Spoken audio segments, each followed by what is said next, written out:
আসসালামু আলাইকুম ওয়া রাহমাতুল্লাহি ওয়া বারাকাতুহু।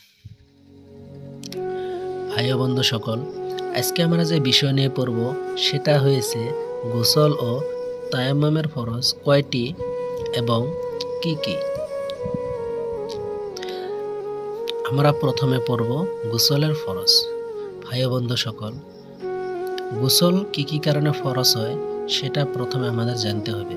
আর আমাদের যদি গোসল ফরজ হয়, আমরা গোসলের ফরজ আদায় না করে যদি আমরা গোসল করি তখন আমাদের গোসল হবে না।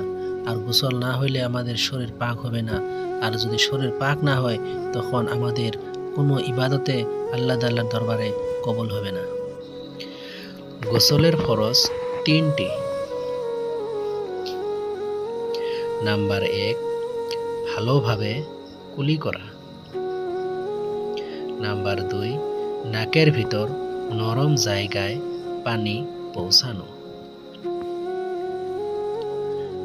নাম্বার 3, সমস্ত শরীর ভালোভাবে ধৌত করা। এখন আমরা পড়ব তায়াম্মুমের ফরজ। ভাই বন্ধু সকল, আল্লাহ রাব্বুল আলামিন যেখানে পানি পাওয়া যায় না সেখানে তায়াম্মুম করতে বলেছে, আর তায়াম্মুম করে আমাদের ইবাদত করতে বলেছে। তায়াম্মুমের ফরজ তিনটি। নাম্বার 1, নিয়াত করা। নাম্বার 2, সমস্ত মুখ একবার মাসাহ করা। নাম্বার 3, দুই হাতের কনুই সহ একবার মাসাহ করা।